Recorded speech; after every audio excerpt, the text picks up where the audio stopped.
Bon, dans cette vidéo, on va avoir 6 questions à se poser avant d'acheter un produit. Et pourquoi se poser ces questions? Eh bien pour deux raisons principalement. La première raison, c'est pour éviter d'acheter des conneries et par conséquent de faire des économies. Et la deuxième raison, c'est pour éviter d'être contrôlé par ses pulsions, par ses envies et par ses désirs et réapprendre à s'auto-contrôler et à se dire, tu sais quoi, si j'ai pas envie d'acheter ce produit, je l'achète pas. Et c'est pas le marketing qui va me pousser à consommer. En fait, c'est vraiment commencer à faire ses propres choix. Parce que c'est quelque chose qui est trop important. Parce qu'aujourd'hui, quand on est à la caisse avec un produit, très souvent, on se ment à soi-même et on se dit, non, en vrai, ça va me servir à plein de choses, c'est vraiment un investissement pour mon année, mais on se ment à soi-même et souvent, c'est des raisons qui sont complètement irrationnelles. Donc clairement, on va voir ces 6 questions à se poser. J'espère que tu es prêt. On est parti, let's go. Première question à se poser qui est simple mais obligatoire, c'est est-ce que j'en ai réellement le besoin? Exemple, si demain je souhaite aller acheter une nouvelle paire de chaussures alors que j'en ai déjà 37 dans mon placard, ça ne sert strictement à rien et en plus, j'en ai pas le besoin. Pareil, si demain je souhaite changer de voiture alors que j'ai une voiture qui est juste ancienne, qui a quelques années, quelques kilomètres, mais qui démarre au quart de tour, qui m'emmène au travail tous les jours, qui me permet de partir en vacances, clairement, j'ai aucune raison de changer de voiture. Et malheureusement, il y a plein de gens aujourd'hui, ils ont une belle voiture qui roule parfaitement. La voiture, elle a 3 4 ans, elle est parfaite. Et ils la vendent pour acheter une nouvelle voiture à crédit, s'endetter sur 5 7 ans. Et ils sont là, eh, j'ai acheté une nouvelle voiture. Ouais, mais t'es endetté sur 5 7 ans. Donc c'est quand même dommage. Et j'en ai plein dans ma famille, tu vois, qui ont une nouvelle voiture, qui viennent d'acheter il y a un mois, il y a 2 mois. Et tu te dis, mais pourquoi vous avez acheté une nouvelle voiture? Elle fonctionnait parfaitement l'autre. Et en fait, ils vont te dire, ouais, mais celle-là, elle est neuve, elle est parfaite, elle roule mieux, en plus, elle consomme moins. Mais en fait, c'est plein d'arguments et plein de raisons qui, à mes yeux, sont irrationnelles, parce que c'était une voiture qui fonctionne. Pourquoi changer si elle te coûte pas forcément très cher, si au-delà de ça, bah, t'as aucun souci avec? Il n'y a pas de raison, tu vois. Ces personnes-là, il y a deux raisons qui peuvent peut-être les pousser à surconsommer. La première, bah, c'est tout simplement ce monde de surconsommation, c'est-à-dire que quand il y a une nouvelle voiture qui sort, eh bien, il y a aussi de nouveaux arguments marketing pour acheter cette voiture qui sortent en même temps que la voiture. Donc on va te dire, cette voiture, elle est éco-responsable, cette voiture, il y a une caméra de recul, il y a une consommation qui est faible, il y a des sièges en cuir, il y a un autoradio qui est parfait. Et la deuxième raison que je vois de plus en plus, en tout cas chez mes proches, dans ma famille, c'est, je pense, un manque de reconnaissance. Et finalement, les personnes, j'ai l'impression qu'ils achètent une nouvelle voiture. Des fois, c'est pour se faire regarder et qu'on s'intéresse à eux.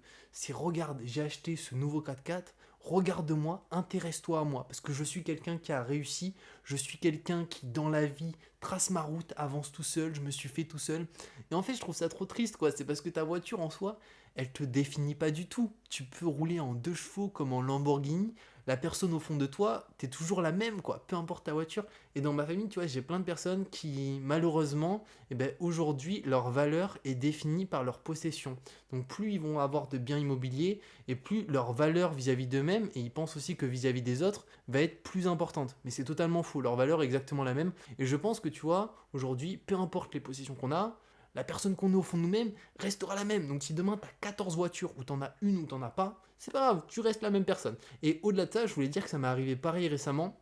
Avec cette caméra, je voulais changer de caméra, je me suis dit ouais Julien il faut changer de caméra, je me suis trouvé encore plein de raisons irrationnelles pour changer de caméra, je me suis dit ouais au moins les gens ils auront une meilleure qualité sur YouTube, le son il sera mieux, la batterie elle va durer plus longtemps, plein de raisons tu vois, alors que cette caméra là fonctionne parfaitement.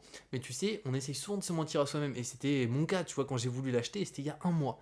Et au bout d'un moment je me suis dit mais Julien mais qu'est-ce que tu es en train de faire? T'as une caméra qui fonctionne et là, tu es en train de vouloir changer, d'investir je sais pas combien d'argent pour rien, alors que cet argent, bah, tu pourrais le garder, tu pourrais finalement te sécuriser avec. Donc tu vois, des fois, franchement, il faut se dire, est-ce qu'on en a réellement le besoin? C'est quelque chose de simple, mais très souvent, on l'oublie.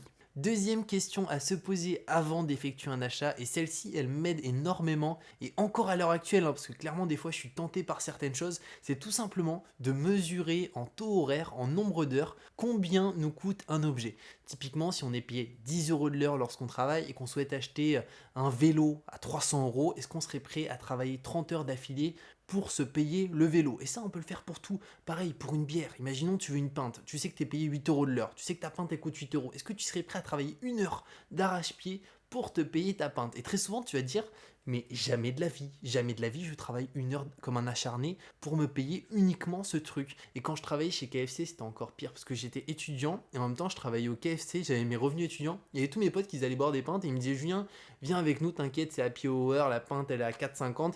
Et moi, je disais, mais les gars, 4,50, il faut que je travaille 40 minutes chez KFC en train de préparer du poulet comme un malade pour boire une pinte que finalement en plus j'aime pas l'alcool, en plus je vais la pisser juste après, donc je trouvais pas d'utilité, tu vois. Donc vraiment au bout d'un moment il faut calculer en taux horaire et je te promets que ça m'a évité de faire plein de conneries, plein d'achats parce que franchement mais j'ai été tenté, je suis tenté toujours par plein de choses, même si je sais que des fois ça sert à rien et que j'en ai pas le besoin, j'en ai pas l'utilité, je vais jamais m'en servir ou très peu, je me dis ouais mais c'est cool quoi, mais en vrai non, c'est pas cool. En vrai, c'est de l'argent qui est gaspillé par les fenêtres, tu vois. Donc vraiment, essaye de mesurer en taux horaire. Tu te dis, ok, si demain je vais acheter, je sais pas, cette chaussure, elle coûte 120 € la paire de chaussures. S'il faut que je travaille 12 heures d'affilée pour me la payer, jamais je le ferai. Je préfère aller au travail en tongs que me payer cette paire de chaussures. Troisième question à se poser, c'est quel est mon degré d'utilisation de cet objet que je souhaite acheter? Parce que très souvent, on va se rendre compte que ce qu'on souhaite acheter, on va pas tant l'utiliser que ça. Il y a des choses qu'on va utiliser tous les jours. Donc là, ça peut des fois valoir le coup. Mais il y a des choses, des fois, qui coûtent vachement cher, dont on va très peu se servir, mais qui coûtent clairement une fortune. Ça peut être le cas des skis. Imaginons, tu sais que tu pars 1 fois par an faire du ski. Franchement, ça vaut pas le coup d'acheter des skis pour en faire 1 fois par an, parce que ça coûte tellement cher des skis. Donc autant les louer ou les emprunter à quelqu'un. Je vais te donner mon cas. Ça m'est arrivé récemment aussi. Je suis en train d'aménager Wilson en ce moment. Et j'ai pas de scie sauteuse, j'ai rien. J'ai pas de matériel de bricolage. J'ai demandé à des amis qui me prêtent leur matos. Ça m'a évité d'acheter une scie sauteuse, une disqueuse, une meuleuse, et c'est énormément d'économies, et en fait, eux, ils en ont pas forcément besoin. Pareil, l'été dernier, j'étais parti faire du camping, tu vois, dans les Pyrénées. En réalité, j'ai acheté une tente juste pour le camping que j'allais faire durant un mois, mais en soi, j'aurais pu emprunter cette tente à d'autres amis qui partent pas de faire de camping cette année, tu vois. Donc vraiment, il y a plein de choses qu'on peut emprunter, et si on peut pas les emprunter, on peut les louer, et des fois je trouve que ça revient beaucoup moins cher, et au-delà de ça, ce qui est intéressant, c'est que tu t'encombres pas ton espace, quoi, c'est-à-dire que c'est pas tes objets, tu les utilises, t'en prends soin, tu les rends, ensuite ton appartement ou ta maison, bah ça prend pas plus de place à l'intérieur, donc moi je trouve ça plutôt cool. Dès que je peux louer quelque chose, en général je le fais, et ensuite si je peux pas louer, j'essaye de voir si je peux l'emprunter à quelqu'un, que ça dérange pas, et si vraiment il n'y a plus de solution. Là, je fais l'achat, mais des fois, ça me saoule. Je me dis, purée, je vais acheter ce truc, alors qu'en soi, je vais m'en servir 3, 4 fois. Donc vraiment, essaye de faire en sorte au maximum de louer ou d'emprunter ça à des amis, parce que tu vois que tu as très certainement plein de personnes généreuses autour de toi qui seront prêtes à te prêter leurs affaires. Quatrième question à se poser, c'est puis-je acheter cette possession sans faire de crédit consommation? Parce que tu le sais, les crédits consommation ne servent à rien, enfin si, ils servent à deux choses, surendetter les gens et enrichir des banquiers. Mais clairement, aujourd'hui, tout le monde peut s'en passer si on essaye de gérer son budget en se disant, ok, je vais essayer d'économiser même un petit peu tous les mois. Parce que même quelqu'un qui gagne 800 €, 1000 €, en tout cas pour beaucoup, on peut toujours un petit peu économiser, essayer de réduire ses dépenses mensuelles, et beaucoup ne le font pas et se disent, tu sais quoi, je vais acheter une télé 4K, 8K qui ne sert strictement à rien en crédit consommation sur 24 mois et m'endetter encore plus. Et en fait, c'est un cercle vicieux. Et maintenant, il y a même des personnes qui font des crédits consommation pour sortir de leur découvert. C'est-à-dire qu'ils ont un découvert, ils vont chez Cofidis, ils demandent un crédit consommation pour faire face au découvert et pour faire en sorte de ne plus avoir découvert. Le problème, c'est qu'ils finissent encore plus endettés. Et au bout d'un moment, tu t'en sors plus. C'est-à-dire que dès que tu es rentré là-dedans, si vraiment t'as pas de solution, tu vas juste faire des crédits conso de partout.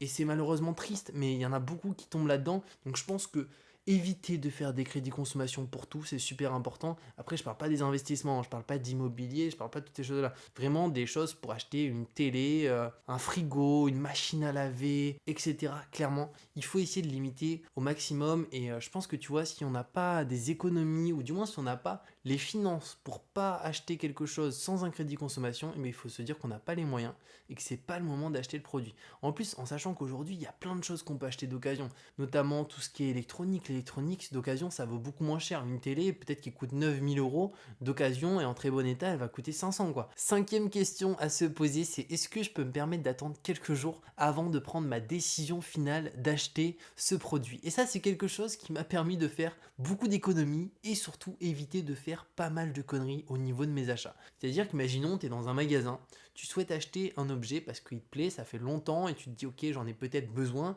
mais t'es pas sûr et vu que c'est quand même un gros investissement, ce que tu fais c'est que tu te dis ok c'est pas raisonnable pour l'instant je le pose et je verrai plus tard. Donc tu rentres chez toi, tu notes le prix de l'objet, la référence de l'objet et tu vas attendre une semaine. Et au bout d'une semaine tu reviens sur ton papier et tu te poses la question ok est-ce que je le veux toujours cet objet? Et très souvent déjà au bout d'une semaine tu le veux plus parce que tu as le temps de réfléchir, tu t'es dit ah ouais mais en fait ça va pas vraiment me servir, là ça va quand même être assez chiant d'avoir cet objet, ça va prendre de la place. Ensuite imaginons au bout d'une semaine tu te dis non je le veux toujours, c'est vraiment utile. T'attends 2 semaines, 3 semaines jusqu'à 4 semaines et au bout de 4 semaines franchement il y a 99% de chances que tu te dises en fait j'en veux plus, ça m'intéresse plus. Et je le fais pour chaque objet, que ce soit des achats que tu souhaites faire en magasin ou même des achats en ligne, tu souhaites acheter en ligne, je sais pas, un iPad, même pour un livre, peu importe, tu peux vraiment le faire pour tout. La réalité, c'est que la majorité des choses qui sont disponibles sur notre terre et qui sont en train d'être vendues, on n'en a pas besoin. Donc finalement, il faut mieux acheter quand on en a besoin et quand c'est le bon moment. Donc vraiment, essaye de te dire à chaque fois, est-ce que là, je peux me permettre d'attendre? Et si tu peux attendre, fais-le parce que tu vas voir que l'envie, elle va passer. Au bout d'un moment, tu vas te dire,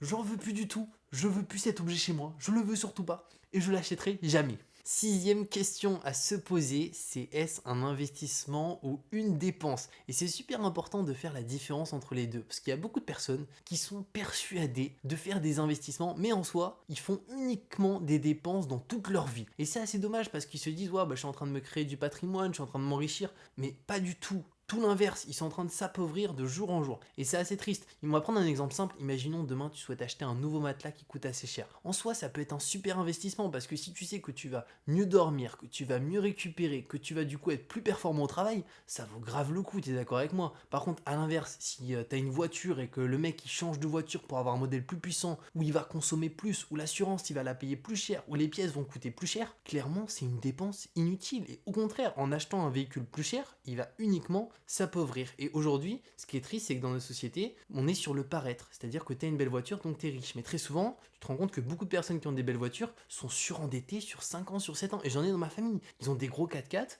et je me dis, waouh, mais en fait, mon oncle, ma tante, ils sont blindés. Non, ils sont pas blindés du tout. Aujourd'hui, ils sont endettés jusqu'au cou.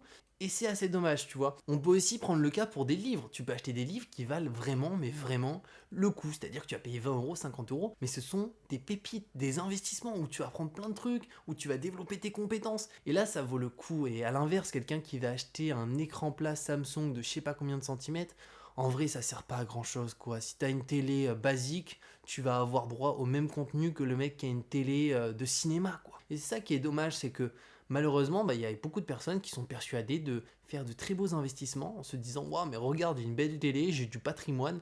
Mais c'est pas ça le patrimoine. Le patrimoine, tu l'as en toi. C'est-à-dire qu'aujourd'hui, tu as beau avoir rien, si tu as des connaissances, si tu as plein d'infos en toi, en fait, t'as tout déjà en fait. Et il y a des gens, ils se disent, ouais, non, il me faut la belle voiture, le scooter, tout ça. Et franchement, ça m'attriste. Bon, en tout cas, n'hésite pas toi à me partager ce que tu en penses. Est-ce que tu trouves ça aussi attristant ou est-ce que tu trouves ça plutôt normal? Mais bon, je pense avoir quand même ta vision des choses, que tu trouves ça un peu chelou quand même que certaines personnes s'endettent autant pour finalement se priver de liberté. Au bout d'un moment, je pense qu'il faut prendre sa propre direction, suivre son propre chemin, quitte à avoir de la boue sur le visage, se prendre des rafales de pluie. C'est pas grave, on prend notre propre chemin et d'ailleurs on l'emprunte ensemble, donc ça me fait super plaisir. Prends soin de toi, je te dis à très bientôt et ciao!